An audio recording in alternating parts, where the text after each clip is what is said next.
No, we're very honoured to have Chantal Bilodeau this afternoon to speak on climate change, because I've just discovered, I didn't know, Chantal, that you are one of the 8 trailblazers in promoting the conversation and changing the conversation on climate change. And you were voted by the Audubon magazine on this subject, so we're doubly honoured. Chantal is a Montreal-born playwright, but you're residing in New York, and your work focuses on the intersection of science, policy, art, and climate change. What's attracted me immediately when I read your CV and read about all the things you've been doing is that you are the founder of the Arctic Circle. And in your capacity as the artistic director of this Arctic Circle, you've spearheaded local and government artistic initiatives over decades. And I think this is what distinguishes you, Chantal, from our other speakers so far.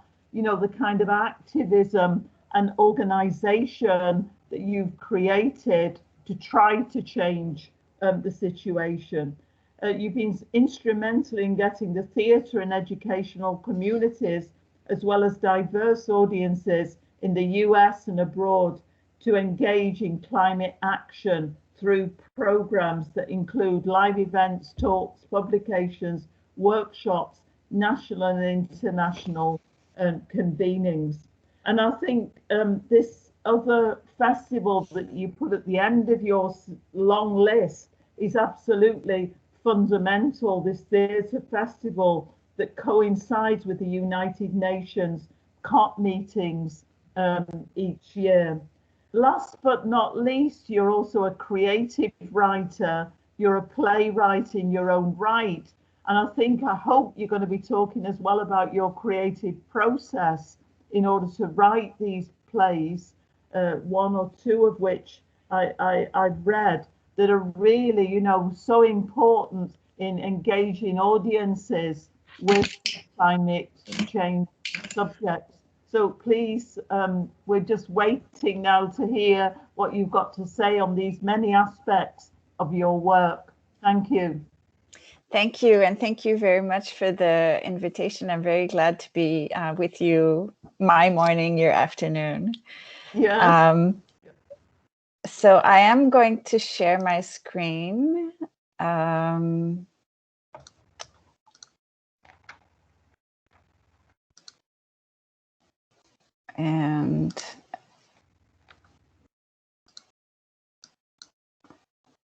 here we go. Okay, so you can see my screen, okay? Yes. Yeah. Okay. Absolutely. Yes, I am a playwright. I'm originally trained as a playwright, and I am the artistic director of the Arctic Cycle. And I want to tell you a little bit about telling the story of the climate crisis on stage and sort of my journey in getting there and what I've been doing. So first of all, the Arctic Cycle, which is the organization that I founded, uses live performance and storytelling to foster dialogue about our global climate crisis, create an empowering vision of the future, and inspire people to take action. And the founding of this organization was an extension of my playwriting work. As I started writing plays about the climate, then I was looking for other things that didn't exist at the time, and I created an organization, or I created more program in the organization to try to address what I saw was lacking.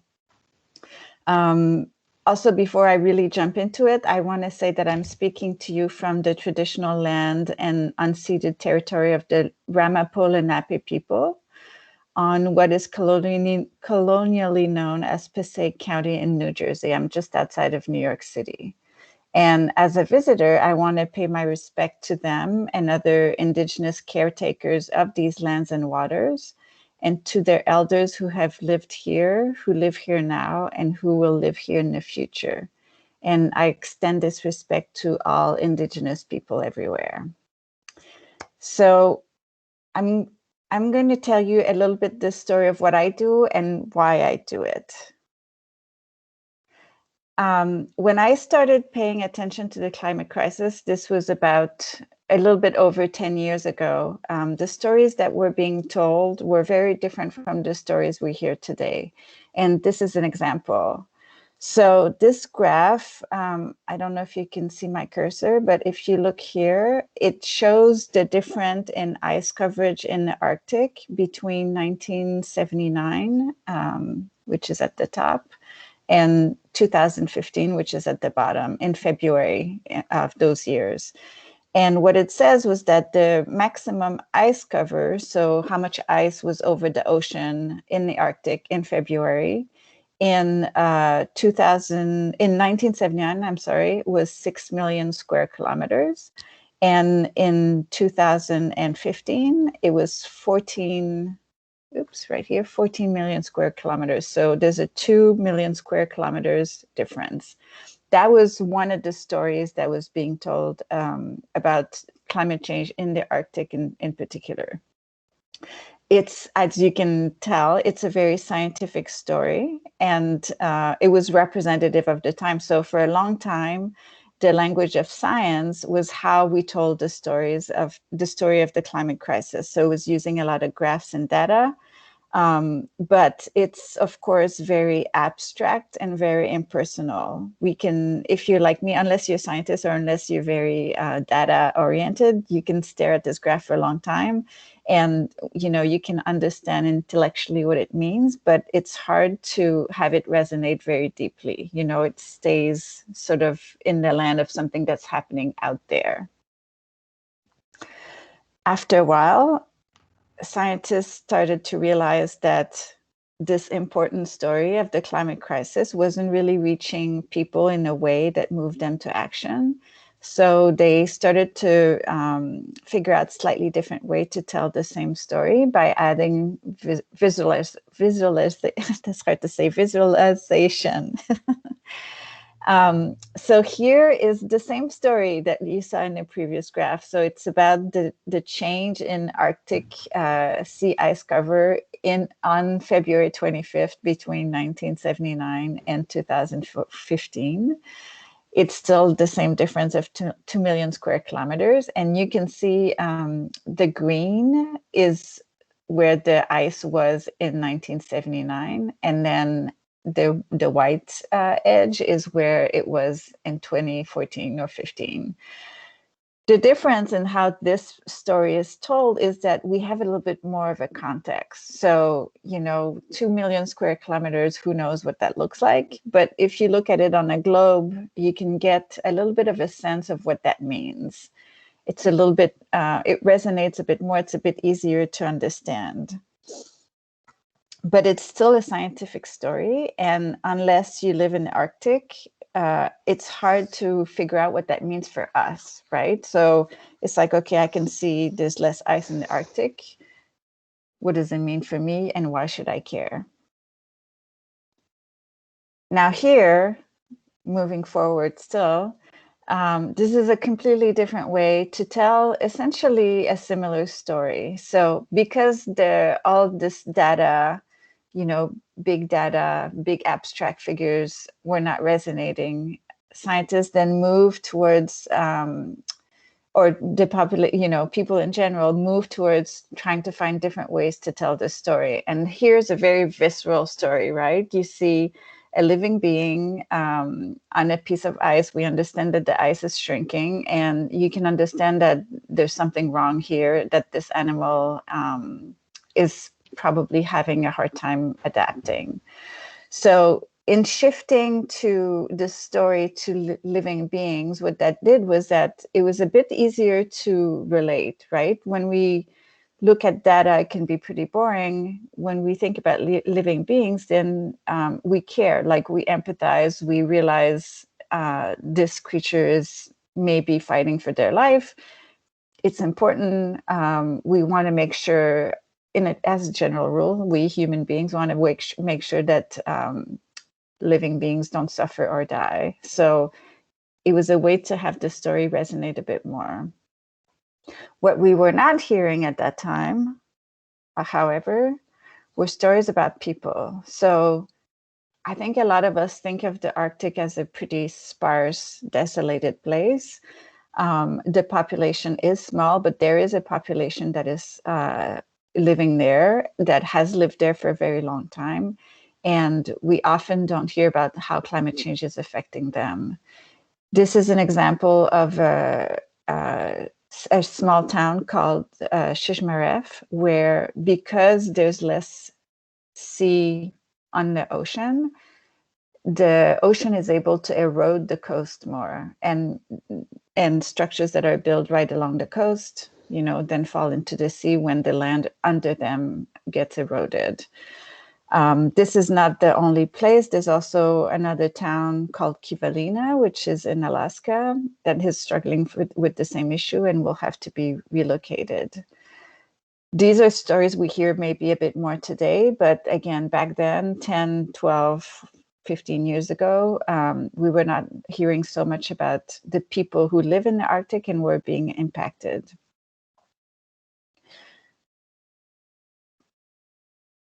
Another story that was missing also, over a decade ago, was how what happens in the Arctic affects the rest of the world. So in North America, I'm not sure if that's as true in Europe, but in North America now, we're used to hearing about the polar vortex, which is this weather phenomenon where you can see the two, like the stable and the disrupted polar vortex on this image. It's a wind current that's circulating around the pole, and when there's warmer weather, with the climate changing, that wind current get disrupted, and the warm air moves north, and the cold air moves south. So we hear it a lot in weather forecasts now. It could be, most of the time it's in the winter, but suddenly we have like extremely cold air, and it's because the polar vortex is moving south.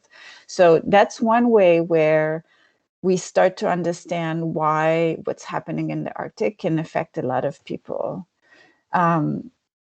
Another way that I think we make the connection more and more these days is that as glacier melts, sea level rises. And as we know, the sea level, it doesn't rise just in one particular place, it rises globally. We also understand more that when industrialized countries emit greenhouse gases, these gases circulate around the globe, and they end up impacting people who don't emit or who emit very little, but yet suffer most of the consequences. But this is today. And so now I'm going to shift back to how it was when I started getting interested in addressing the climate through artistic work. And why I did what I did. But one thing I want to say is that, why all of this is important. It's because the stories we tell each other are how we create meaning. And the way we create meaning, the way we understand something, then determines how we act. So, if the stories we have are, well, climate change is happening out there, to somebody else, it won't come here, then we act a particular way. If we start to understand the connection, then we're more likely to act in a different way. So now I'm shifting back to 2007, and this is a photo I took of a trip to Alaska. It was my first time in the Arctic, and it was my first time this far north. And I have the two red marks that you see on the photos. There's the arrow that points to, it points to the side of the mountain, and it's the line where the glacier used to be. And at the time, of course, I understood that glaciers retreated, but I didn't understand so much that they deflated. So not only does it go back, it would crawl back this channel that you see, but it also deflated in size, in height. So the red arrow points to where it used to be, and you can see the white of where the glacier was at that time. It'd be interesting to go back and see where it is today, but I haven't. And just for the sake of comparison, to give you a little bit a sense of scale, the what I've circled in red on the side of the mountain in the foreground is a little building that used to be part of a mine there. So you can see the size of the building, and that helps you understand a little bit how much that glacier has deflated.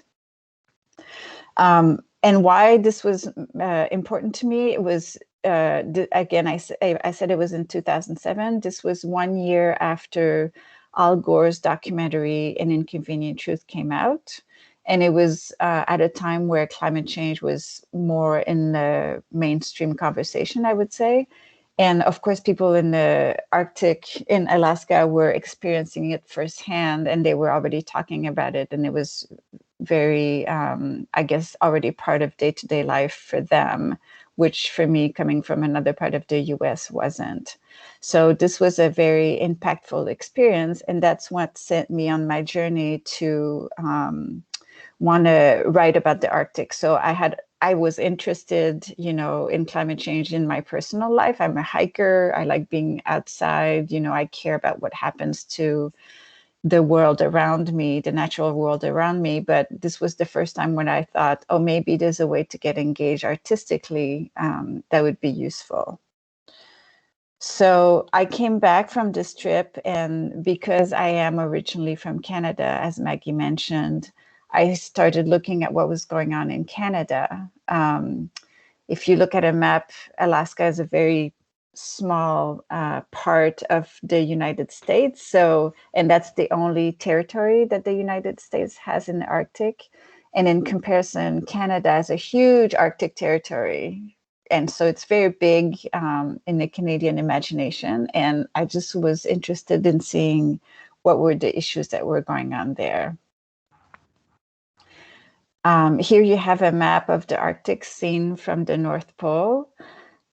So in getting interested in Canada, I decided to take a trip and go see what was going on, experience the Canadian Arctic. And I went to, this map is to show you, I went to Baffin Island, which is an island right here. It's, and right underneath here is Canada. You can see Alaska on the left. So Baffin Island is directly north of the province of Quebec. And from that trip, I wrote a play called Sila. Here's a picture of that trip. Sila, well, I'll tell you a little bit about the trip first. So the Arctic is a very unique place in all kinds of ways: the climate, the geography, the flora and fauna. And in Canada, as in Alaska, there's a big indigenous population that lives there. So there was a lot for me to learn. It's also, Baffin Island has several communities. They're all on the coast, and they're all isolated from each other. There are no roads there are little roads within communities, but there are no roads to get from one community to the next. So I came in with a sort of an idea of what I wanted to write. And when I came back, I had completely changed my idea based on the experience I had there. So first, I'm going to show you a few pictures of the trip. This was a national park that I hiked into. It was a path that followed that river and went further into the mountains. Very beautiful place. This was the port of entry into Baffin Island. It's where I first flew in. It's the town of Iqaluit. It was, at the time, I think it was 6,000. The population was 6,000. It's probably bigger now. Maybe it's around 7,000 or more. But as you can see, this is all above tree line. The structures, everything has to be imported. Because it's about tree line, there's no lumber to build anything. It all has to come from somewhere else. So it's a pretty harsh place to live. This is also part of my hike in the national park. You can see some of the glaciers at the top of the mountain. This is in another part of Baffin Island. I went to 3 different communities when I was there. And another striking aspect of this part of the world is how big of a difference there is in tide between high tide and low tide. So the line that you see on the rock is where the high tide would be.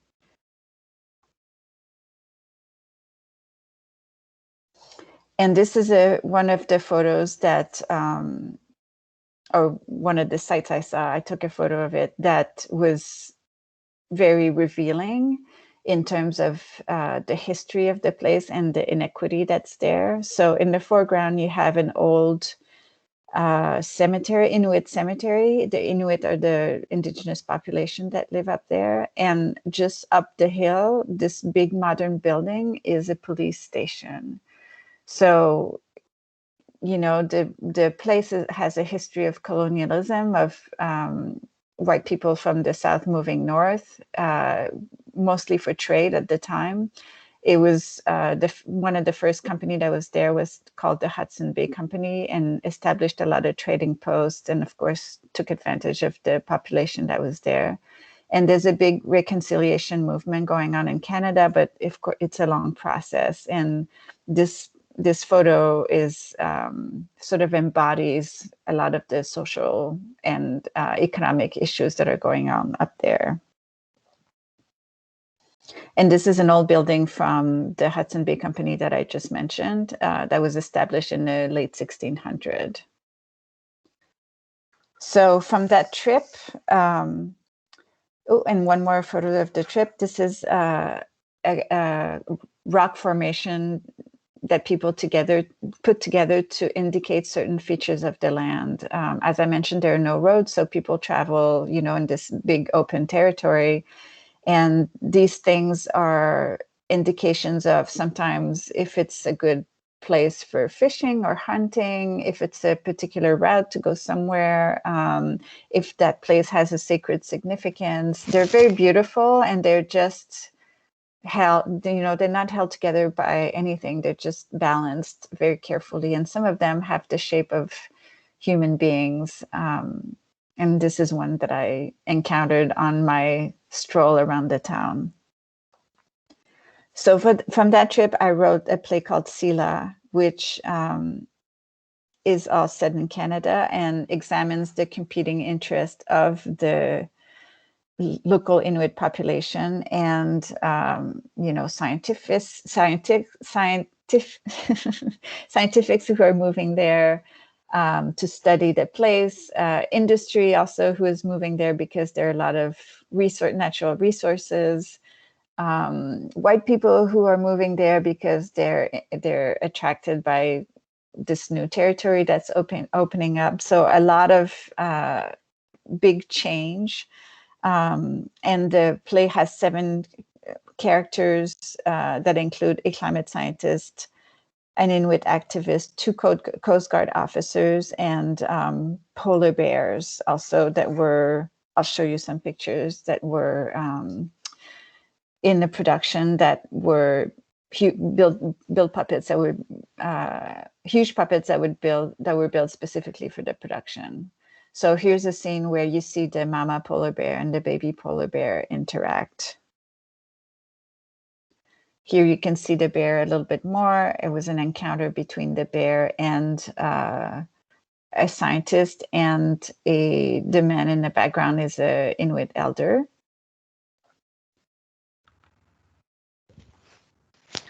This is the scene where the climate scientist falls through the ice into the water, and when he's underwater, he encounters the goddess of the ocean and the underworld, and he has a revealing experience that then changes his course of action. And this was a scene with Coast Guards. I visited a Coast Guard station when I was there, and heard a lot about the stories. They told me a lot of their stories, and piecing some of these different stories together, I included them in the play, and it became a big part of the story. So what I was most interested in writing Sila was to capture a sense of place, of course, because the Arctic is such an amazing, unique place. And I also wanted to find a story that would help people understand why we should care. As I mentioned earlier, the Arctic and climate change used to be this distant thing out there. And I wanted to, I guess, communicate my experience. I had such a visceral experience when I went there, and not a lot of people in their lifetime will go to the Arctic. And I wanted to bring as close an experience as possible to people who will never make their way there. I also wanted to give a voice to people we were not hearing from or hearing about. The Inuit population is a very small population, and there has been now more efforts both on the part of Canada and the United States to give a voice to Indigenous people who have been silenced for so long. But at the time, this was just beginning. And so this was my way of trying to help. I wanted also to convey the complexity of the climate crisis in that region. As I mentioned, I went with an idea of what I might write about, and I came back with a different idea. And this had a lot to do with, instead of taking just one angle, trying to talk about many different, or convey many different perspectives in the same play, to show how all of these different perspectives intersect and depend on each other for all of us to move forward. And finally, another thing I was really interested was to show interconnectedness, right? Just as the weather in the Arctic ends up affecting the weather in other parts of the world, on an individual level, we're all connected to other people around us, and what we do affect a lot of people, whether we mean that to happen or not. So in Sila, I showed a lot of interconnectedness around between people on the land in this one territory, but also in the spiritual world, by including some of the beings from the Inuit mythology. One I mentioned was the goddess of the ocean and the underworld. Animals were also present, and they talked in the play. So the polar bear had a perspective, and the land itself had a perspective. So from there, from writing this play, I got, of course, really fascinated with everything I was learning, everything I was discovering, and there was a lot more that I could fit in just one play. So I tried to find, okay, how do I continue exploring this subject? What is some kind of frame that I can create for myself that would give me meaning as I move forward? And here's a map of the Arctic again. And I decided, okay, I'm going to write one play for each country in the Arctic. There's 8 of them. You can see them all on the map here. First play I wrote was for Canada. I'm going to show you the next play I wrote, which is set in Norway. And the one I'm working on at the moment is set in the United States, in Alaska. And then there will be 5 more plays to go after that. So from Sila, from Canada, I moved to, I shifted my interest, I shifted my interest to Norway. And I had the chance to participate in a artist's residency that took place on a sailboat around the Svalbard Islands, which are located halfway between the mainland of Norway and the North Pole. And again, this was the point of entry to Svalbard, which is a very small town called Longyearbyen. Again, very stunning scenery. And because I had spent so much time thinking about land when I was in Canada and I researched Sila, for Norway, I decided to look at the maritime aspect of the Arctic. And this was both because I was having this I was able to participate in this artist residency on a boat. And because in my research, I found that Norway has this long history of Nordic explorers, actually both poles, both the North and the South Pole.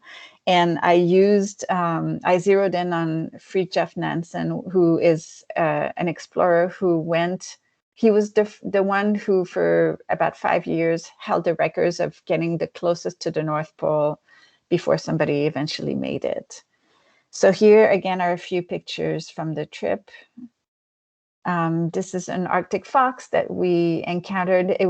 Before we left on the boat, we stayed in this one building and where there was a kitchen, and the Arctic fox would come every morning because he or she was used to getting scraps from the kitchen. This was our boat. It was so not only discovering the landscape, but living on a boat is a thing that this size boat is something I had never experienced before. It's really cramped quarters. You get to know your boatmates, I guess, very, very closely. And I had the chance to visit Nansen's boat, which is in a museum now, and just imagining that they spent 3 years on that boat, 3 years, like without even, locked in the ice, without being able to go anywhere and see anybody else. It was really eye-opening. So this was our boat. You can see a glacier in the back, ice in the front. Again, very beautiful place in the world. This is me again on the ship. And this is how we would go on land every day. We would come into these fjords, and we had these little dinghies that would take a few of us at the time, get us to the land. We'd spend a few hours there exploring around, and then we'd go back to the boat. And as I mentioned at the very beginning, we think of the Arctic as being a very desolated place, but for hundreds of years, people have been there. This was an old cabin that was built by a trapper who would overwinter there. And here's an image of a glacier. I had always thought of glacier as being just white sheets of ice, but they're actually much more complex than that, much more colorful, intricate, beautiful. You can see this one looks almost like marble. And that became a play titled Forward, which I talked about interconnectedness, and Sila Forward also looks at interconnectedness, but instead of being across the land, it's across time. So the play takes place over 120 years, from 2007, and I'm sorry, from 1893 to 2017, but it moves in 2 different directions at the same time. So there's a storyline that's over 3 years that follows the Nansen's trip to the Arctic from 1893 to 1896. And then there's just a storyline that moves in the opposite direction that starts in 2017 and moves back in time until it meets with the story in the past. And in each scene, except for the Nansen storyline where we move forward with the same characters, in the other storylines, each scene is in a different time, so in a different year, and we meet different characters. And I was really interested in looking at the consequences of the choices we make, because of course with the climate crisis we talk a lot about our responsibility towards future generations, and it got me wondering actually whether past generations ever talked about or thought about future generations the way we do today. And it was interesting to do this research and to look at what happened in the past, because the conclusion I came to was that for the most part, except for a few exceptions, exceptions, there are some in history, of course, but for the most part, people make the decisions they think are best at the time. without having any ill intentions. And only later on, sometimes do we discover that there are negative consequences. And of course, the problem is that when we do make this discovery that there are negative consequences, if we don't change how we act, then that's where the real problem lies. But I think that for the most part, we make decisions with the best possible intentions. So, yeah, and another thing that I wanted to capture in the play a little bit, although it doesn't refer to it directly, was the difference between the Canadian Arctic and the Norwegian Arctic. In Norway, in the mainland of Norway, there's a part that is in the Arctic, but it's all connected. You can drive there. It has the same infrastructure as the rest of the country. It's a lot wealthier, I guess, than northern Canada. So the issues are completely different. It also doesn't have as big of an indigenous population. There are Sami people who live in Norway, but it's not, I think it's a much smaller population. And again, more connected to the rest of the country than the Canadian Arctic is. From display, oh, I'll show you a few more pictures of display actually. So this scene is, it takes place on an oil rig, and it's two workers who are playing cards the day before Christmas, on Christmas Eve, just before Norway struck oil. So for a long time, Norway was looking for oil and couldn't find anything that was worth exploiting. But on this, I forget the year, I think it was 1979, where they struck oil on Christmas Eve, and of course it completely changed the history of the country, because Norway was very poor, and suddenly it was a country of farmers and fishermen, and suddenly it became very rich. Another scene is between, this is a scene closer in time on that storyline, and it's a scene between a climate scientist who has lost his eyesight and a woman who used to be his student, and his, I guess, disenchantment with how far science has been able to move the needle on climate. You know, climate scientists have been working sometimes for their whole life on this, and they've seen very little change. So it can be disheartening. Another scene from the play, you can see on the right of the screen, we had this timeline that helped track where we were in time, and the different years are the years where all of the scenes are set. And this is a character, now I forget what he's doing. We had these short scenes that would happen every once in a while to track the change in the environment, and this is one of them. I think it was somebody where the snow was changing, and so skiing was not the same as it used to be. And this is a scene really far in the past, where the modern storyline, the one that goes backwards, connects with the storyline of Nansen. And it's on the day that Nansen comes back from the North Pole. What happened was that he and his crew went to the North Pole. They were equipped to be there for 5 years, hoping that the ice would, as their ship froze in the ice, that they would then drift to the pole.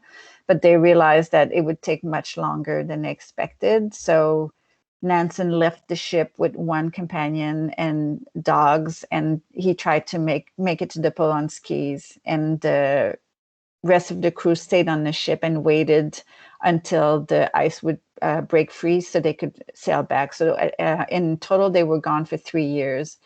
And they made it back after 3 years. And of course, this was a time where, I mean, the equivalent of getting close to the pole would be the equivalent of finding the COVID vaccine today, right? It was a big thing. It was a big race between countries. So it was a huge honor. He came back as a hero and was celebrated.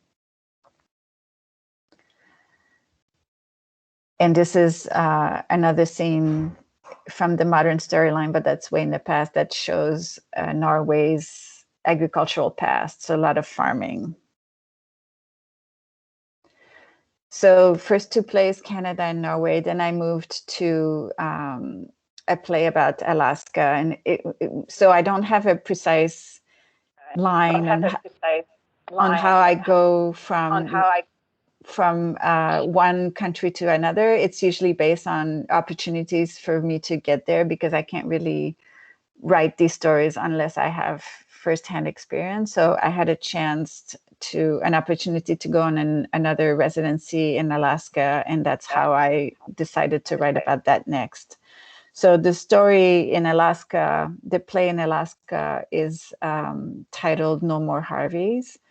And I'll come back to that. First, I'll tell you about the trip. So I've actually been to Alaska a few times, but that particular trip, that was the artist residency, it took us it was on ferries, so again on boats, in the Inside Passage. So 9 communities in the Inside Passage, from, the biggest was Anchorage, which is the biggest city in Alaska, that has, I think, 300,000 people, and the smallest place we visited had 600. So some of these settlements, very small towns, communities, were entirely indigenous, and some were a mix of indigenous and white people and people from other regions of the world. So here are some photos from Alaska. This is from Denali National Park, which is further in the middle of the state. Here's a photo taken from an airplane of a glacier. They're amazing beings almost. You can see, so it's essentially a frozen river, and you can see the top where it comes from and how it flows down. And everything on the side, this sort of mud, is called the moraine, and it's all the debris that the glacier pushes to the side as it grounds on the rock as it's coming down.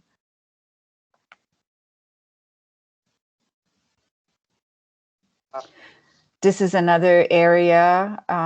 It was in Wrangell National Park. Again, really stunning scenery.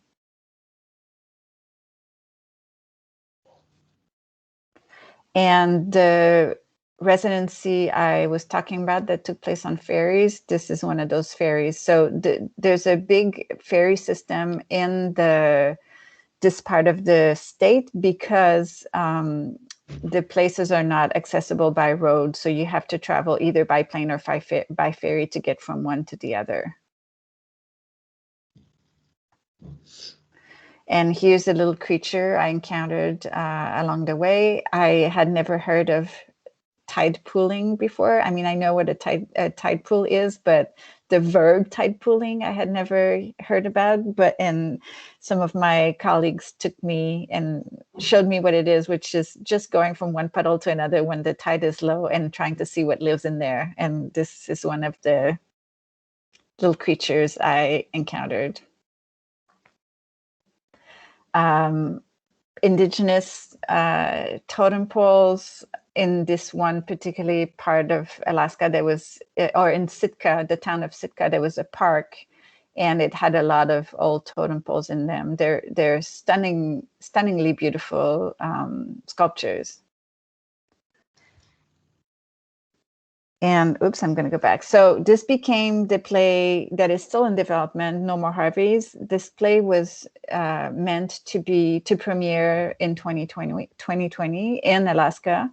But of course, because of COVID, it was all postponed. In the meantime, we have done some development through Zoom. This play has only one actor, so it was easy to work on Zoom. And there will be more development to come, and it will premiere in 2022.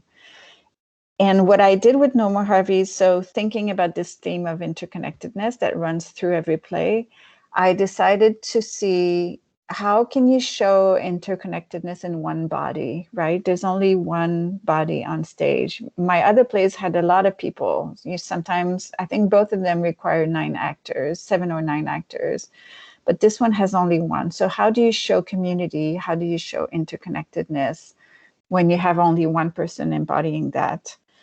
Also, I wanted to show something. One of the ways the conversation is starting to shift is that we are becoming more and more aware of how the different social issues and climate change are related. How, for instance, gender-based racial and economic equality intersect with the climate crisis. So how in my story, how can I make these things more obvious? How can I help people make the connection? How can I help, again, audience take a step back and see the system, the bigger system that creates all these forms of abuse, whether it's abuse of resources or abuse of people. So the story is actually the story, No More Harveys. The title refers to, in 2017, there was here in the US, there was a hurricane that was named Harvey that really did a lot of destruction mainly in Louisiana and in Texas. And at the same time, just a few months later, Harvey Weinstein, the Hollywood producer, it was revealed that he had been abusing women throughout the course of his career. So this was two Harveys in the same year. And it was an example, to me, it was a very clear example of how, if you have too much money and too much power, the havoc that you can wreak, right? So in the case of Harvey, the Hollywood producer, it was on women. In the case of Harvey the hurricane, it was the people who still control fossil fuel companies and refuse to make any change. And it's all the rest of us who suffer from that. So the basic of the story, the basic plot, I guess, of the play is that a woman is running away from her own Harvey, which is her husband, who has there's a history of domestic abuse. She runs away and she goes to Alaska. And along the way, she tries to come to terms with all of these Harveys. You know, and what she ends up believing is that you can't, it's really hard, very hard to defeat a Harvey. You have to prevent a Harvey from happening.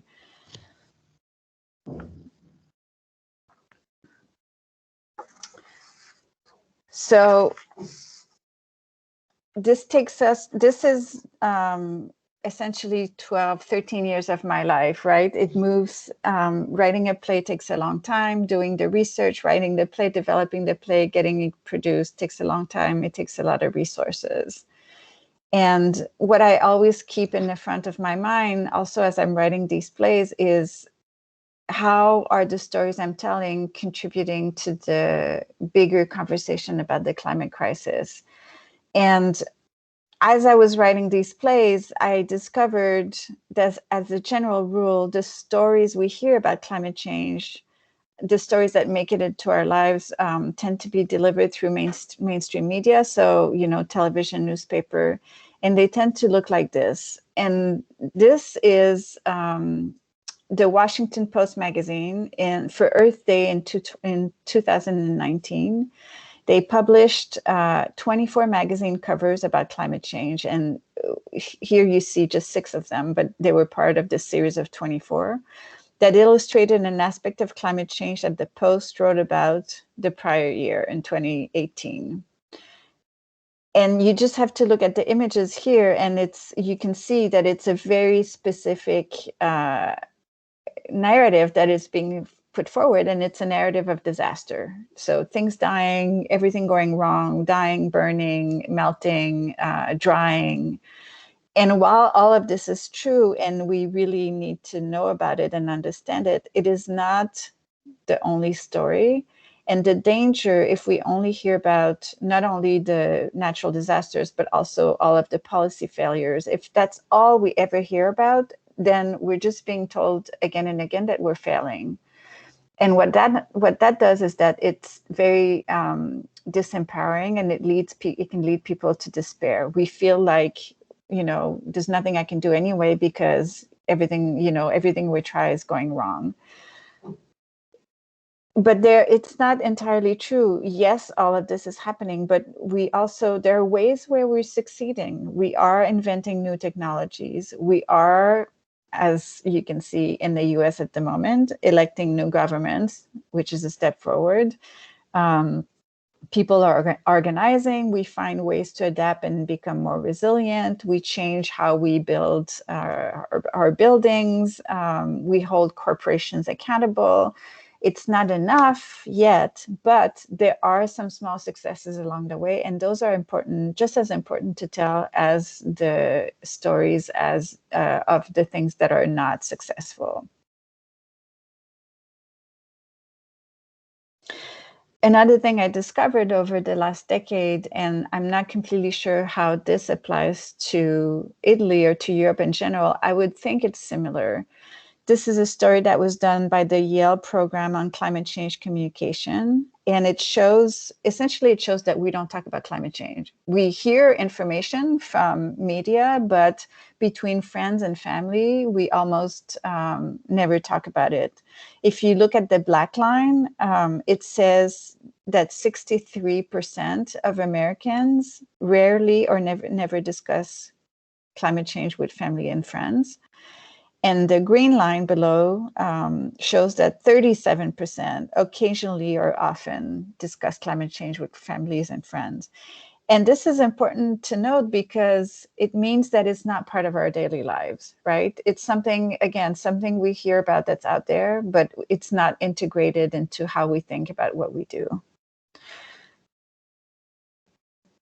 So taking these two ideas, one, that climate change is not talked about, and two, that a lot of what we hear about when we hear about it is negative.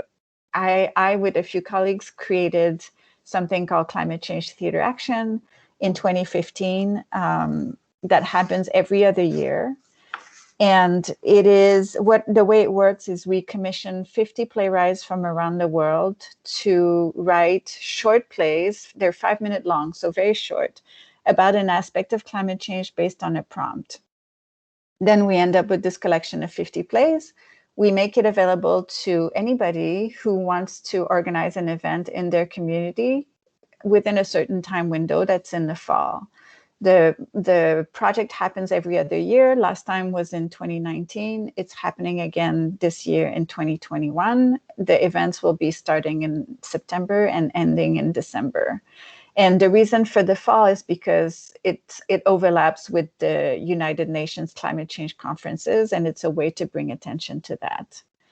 In addition to, so we tell people, you can use one or several plays from our collection. You can put up an event. You can add more plays from local playwrights if you want. You can have music. You can do an exhibition. You can include the play in a conference. It's very open. People can do what they want. They can read the play, read it in class, show it. Some people have had presentations outdoors, in a kayak, in a national park, at the foot of a glacier. And in addition to this presentation, we say, please include an action. It's called Climate Change Theater Action. So include an action as part of your event. And an action is a way to bring people together who would not normally encounter each other, or to encourage greater engagement with the climate crisis in your community.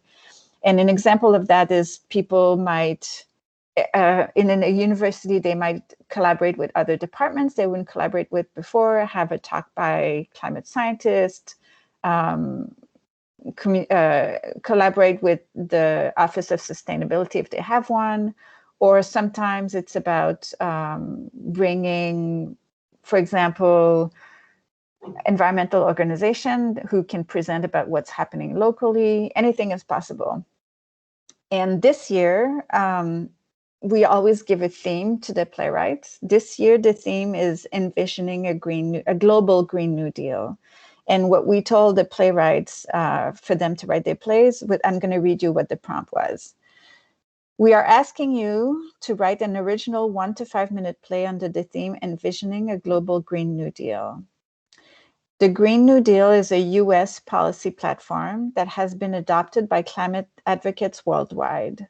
its goal is to reduce greenhouse gas emissions while also addressing problems like economic inequality and racial injustice. It includes recommendations such as investing in renewable energy, rethinking industrial agriculture, guaranteeing living wages, sick leave, and retirement security, ensuring that clean air, clean water, and healthy food are basic human rights, honoring the rights of Indigenous people, and promoting justice and equity for frontline and vulnerable communities. Please use this as a starting point to write your play. You certainly don't have to be literal about it. However, we encourage you to be as bold and forward-thinking as you can and show us what your dream future looks like and how we might get there. All the plays have been written, they've been sent to us. Now they're available for people who want to organize an action. And to give you an idea of what the playwrights came up with, some examples of the stories that were written were, one was how orchards are changing and how people are adapting. Another one, how Indigenous communities are consulted or not on climate issues. This was a play from a playwright in Australia. Another play talks about the history of oil in the Middle East. Someone wrote about what the future might look like. Youth activism was another topic. How oysters are adapting to climate change, and how a politician might change his mind. So plays, I gave you some examples of places where events have taken place, of course, in theaters, universities, schools, parks, I mentioned, street corners. Sometimes people do guerrilla theater, cafes, bars, libraries, churches, community centers, museums. And then sometimes they're adapted into radio programs, podcasts. There are even some people who have done film adaptations. And I'll show you some photos. Oh, here's our theme, the graphics for our theme of envisioning a global Green New Deal. And here are some photos of events that have taken place in the past. This was in New York. It was our launch event in New York in 2019. This is a company, Blooming Lotus, in Seoul, in South Korea, that did an event also in 2019. So I'm showing you these photos to hopefully to show you how the range of the types of events that are organized. This was in a school. A reading that took place in a national park in Colorado, here in the US. This company is called Native Earth. It's an indigenous, the oldest indigenous company theater company in Canada, in Toronto. And this was one of the plays they were performing.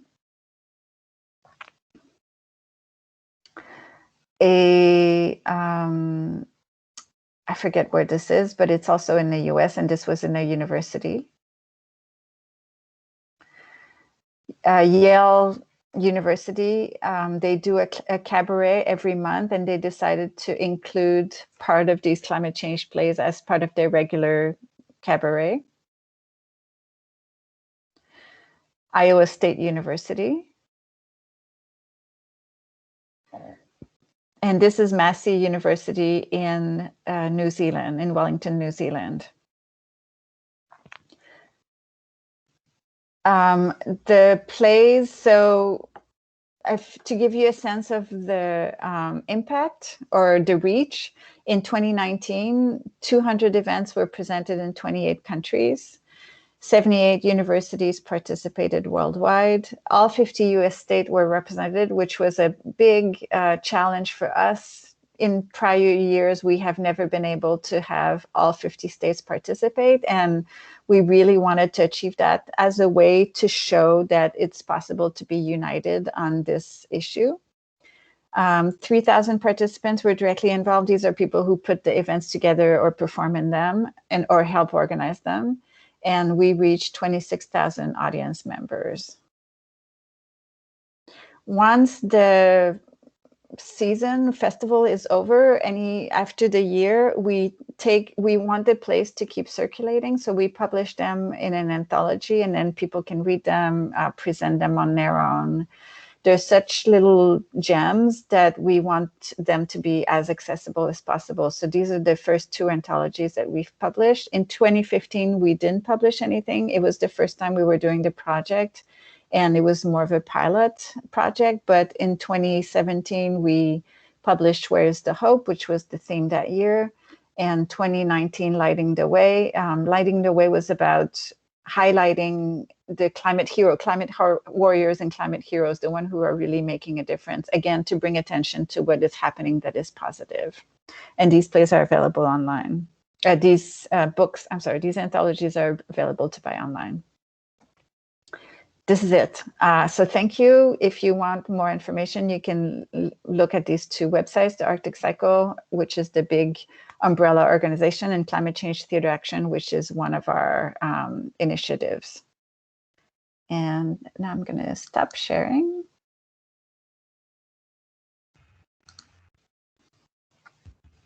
Thank you so much.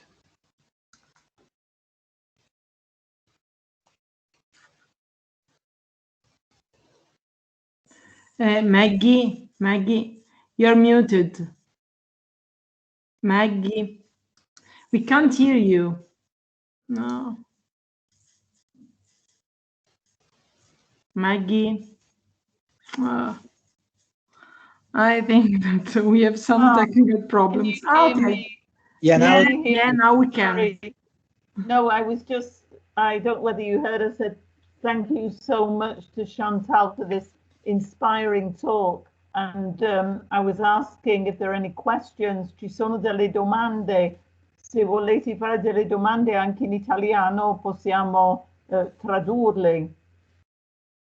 No, my first question then, Chantal, is, has anything happened in Italy, with this organization, Climate Change Theatre Action? Yes, there have been events that have been done, I think both in 2019 and before that in 2017. And I believe, I would have to look at my list, but I believe there are people signed up for this year too. Yes, yeah. So I think that we've got to do, absolutely in Milan in autumn is to sign up, our group and join you. This is absolutely, I'm inviting people who are listening. We must do this because absolutely have a, look at the plays, see if we can produce something in the autumn. That would be fantastic. I would love to. And I forgot to mention the plays are in English, but anyone is welcome to translate them, in their own language. Yeah, fantastic. And has this already been done? People have translated, have they, some of them? Or yeah, there have been plays translated in all kinds of languages, in Slovak, in Spanish, I forget where else they were done, but yeah, whenever people have the capacity, they will translate some of the plays and do them in their own language. Yeah, one of the recurring words that happened in your talk was interconnectedness, and this is something we've been looking at because if you've seen our program, there have been different angles on the climate emergency from absolutely different specialists. And I was curious to know, when you talk about these field research that you've done, going on ships and on land and so on, have you been part of a multidisciplinary team to see the problems that you've been examining from different perspectives? It was I'm the one who makes that happen. So I haven't been a part of a multidisciplinary team, but I seek out people who are outside of my discipline, and I try to learn from them, and then I sort of bring it all together. Yeah, and the other thing that strikes me, especially being in Italy, is the fact that you've managed to make large-scale plays. Does this mean that the government is supporting you in your work, or do you get funding from private sponsors to be able to put 10 people on stage, and it was obvious that you had scenery, you had props and so on. So no, there's very little government funding in the US, very little. This is not a project that is funded as a project that goes, into the future. It's like every little step has to be funded separately. So I find funding for the trip, then I find funding to write the play. And I don't, because we're a small organization, we don't produce these plays ourselves. Then a theater will take them on. A theater that has more resources, more capacity, already a built-in audience will take it on and produce it. And the largest plays, they're mostly done. They're mostly done at universities because it's easier for them to have large casts, and it's part of the reason why I'm trying to do a one-person play and see what will happen when I have something that's a lot more portable and less resource intensive to produce. Yeah, that's interesting. Yeah, because that's the problem, isn't it? The funding to actually put your ideas into practice. And are you open? Because we were talking to Alana Mitchell last week, and she's very reluctant to put her play online. Are you mixing the two resources of live theatre and digital theatre, or is this something you prefer to avoid? Not with full-length plays. We've done it with some of these short 5-minute plays, have readings that were recorded and done online, but I haven't done it with a full-length play. Yeah, because you believe that these plays have got to be done live to have their full impetus, to have the conversation with an audience, with a live audience. I think so, yeah. Yeah. And it's partly my own, maybe my own taste. Watching a 2-hour play online is long. I can, 5 minutes, it's interesting. You're in and out, you can have a conversation. Yeah. But spending a lot of time on staring at a flat screen and you can do that if you watch a film, but if you watch a play, it's essentially, I shouldn't even say that, but I don't like it that much. Yeah, no, I agree with you. 2 hours is long, and you don't engage. I mean, this is the whole thing behind this project in Milan, that we want to do the plays live. I mean, we might turn them into digital products afterwards, but the first impact has got to be, at least for me, with a live audience, So, yeah, it's really essential. And have you done any of your plays in site-specific places? The plays of your own plays, these full-length plays? I mean, not outdoors, but I guess the most site-specific I'm getting is by having the play set in Alaska premiere in Alaska, but it's going to be in a regular theater. Yes, yeah. So, ci sono altre domande? Qualcuno che ha intenzione di scrivere un testo vuole chiedere magari a Chantal qualche domanda sulla scrittura? Because many of the people who are listening today, Chantal, are actually going to be writing the plays for the second part of the project. And I was just asking them if any of them has got questions for you as a playwright, to guide them in any way, but there's no response. Yes. Yeah.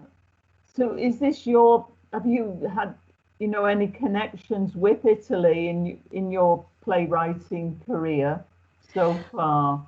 I have, years ago, I had a play before I started writing about climate change that was translated in Italian, and there was a reading of it in Rome. Yeah. So hopefully, somebody's going to be listening now, and they'll be interested in knowing more about your work, because you know, in Italy, a lot of plays are imported, translated from different languages. So, you know, there are people, talent scouts are always around looking for plays for new seasons. You know, probably in an average Italian season, you'll have 50% of plays that will be Italian, but 50% will be from abroad. Oh, So wow. a high percentage of translations going on. Yes, yeah. And can you just tell us a little bit about the process? You know, you talk about these short plays.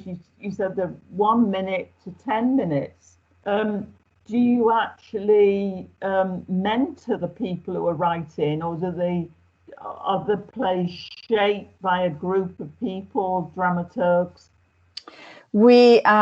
So we commission the playwrights. It's by invitation. It's not an open submission, because we want to make sure that we have a very balanced group in terms of gender, where people are from, racial makeup, and all of that. And these are experienced, some are young, but they're still experienced writers. And we give them the prompt and we just let them go. And then when we get the plays back, if there's something that's really confusing, I'll ask for clarification. Sometimes I'll ask to shorten if it's too long. But otherwise, we just trust the playwrights to give us the best they can. Yeah. No, that's good, isn't it? Yes. So, yeah. No, I understand. So they're not people, because in our project, they're going to be people who have never written before, so they obviously need more guidance. But if you're working with already established playwrights, that's not the case. Yeah. Right. And in your first play, you know, when you do them initially, for instance, these short plays, are they all in English, or are you mixing languages already? They're all in English, because there's been a few times where we have had plays written in a different language. But what's difficult, it becomes difficult if I can't communicate directly with that person because of the language barrier, and I have to go. That means the translator has to translate all of the communication. Yeah. Which is a little bit of a burden. And also, every time we've done that, something gets lost in the translation. So I think it's easier. I mean, not easier. What's unfortunate about this is that we're more limited, and because we have a lot of playwrights from other countries, but they have to be able to write in English. We can go the other way around. The plays can then be translated from English to any other language. And sometimes we have playwrights who will give us two versions, one in English and one in the other language that they speak. Yeah. But I still haven't completely cracked that problem of how to include non-native speakers. Yeah. No, I'm just changing the subject completely now. Last week we had Juliana Yanakaro did a talk about animals and humans. And in your play, you mentioned the presence of bears in the first play you were talking about. Can you tell us a little bit about the reaction of the audience to this? Because it's not every day, is it, that we get polar bears being embodied by, what did you say, they were puppets that were playing the polar bears? What was the audience? How did they react to this? The audience usually gets really attached to the bears. Not all productions have had the means to do it with puppets. Sometimes they do it with, it's an actor that has a mask and paws, it's more minimal. But they become very endearing, and there's a relationship between the mother and the daughter bear that's a little bit of a mirror of a relationship that's happening with two of the humans in the play. So the audience gets really attached to the bears. Yes, no, because we were talking last week about using masks, but I think as well, you know, having seen that scene, we could actually exploit in our workshop this idea of puppets. Be really interesting, I think, to, and as you say, to give this diversity of voices, animals and humans.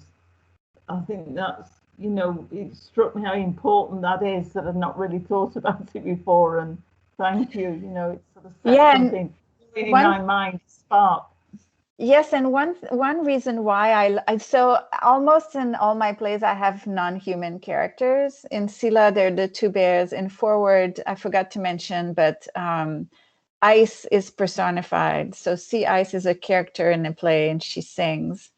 And in No More Harvey, there's a whale. But one of the benefits of having a non-human character is that they can reflect on what humans do. You know, they can have an outside eye, and they can say things that are more believable than if we have a human character say them. Yeah, we'll certainly keep this in mind, Chantal. Absolutely, yes. Yeah. No, so if there are no more questions, I'll thank Chantal for a wonderful talk, and we'll keep in touch, Chantal. You know, now we'll join the network, as it were, and take action in autumn. Yeah. Thank you for having me, and good luck with your project and with all the new writing that's going to come out of it. We'll of course let you see it, and you know, we'll appreciate your opinion about it. Thank you. So I'd just like to say one word before I let Valeria and Ricardo speak. We've still got some places in the workshop, the writing and performance workshop. So if anybody's listening who's personally interested in joining us, please apply. If you're not personally interested, do spread the word so that more people apply. So it'd be really important, you know, to get more people on board. So don't forget this. Thank you. So I'll hand over now to Valeria and Ricardo, our wonderful organizers. Yes, just a little thing. Sorry, I switched to Italian. Volevo solo ricordare agli studenti che partecipano, per favore, di ricordarsi sempre di scrivere a fianco al proprio nome la scuola a cui appartengono, perché noi che segniamo le presenze abbiamo bisogno di sapere da quale scuola provenite, in modo da potervi alla fine rilasciare il vostro credito. E come sempre restiamo a disposizione per ogni informazione, e anche per chi non trovasse più il link a cui iscriversi al workshop, ci mandi un'email. Adesso riscriviamo qua in chat i nostri indirizzi, così potete scriverci. Riccardo? No, io non ho niente da aggiungere. Nothing to say. Yeah. No, just another thing, Chantal, that I didn't say to you. If you know, we're recording all the seminars, and many of them are in English. And if you want, you know, to be able to watch them, or you know, spread them around New York or whatever, we're really happy. Would be really happy to share them. They're not all in English, but I think 70% of the seminars, I think, or is it 60, are in English. So, you know, they're available. Yeah. So thanks again. Thanks very much. Thank you. Thank you again. Thank you. Bye. Bye, everybody. Thank you. Bye. Bye. Bye. Good to see you. Bye. Bye.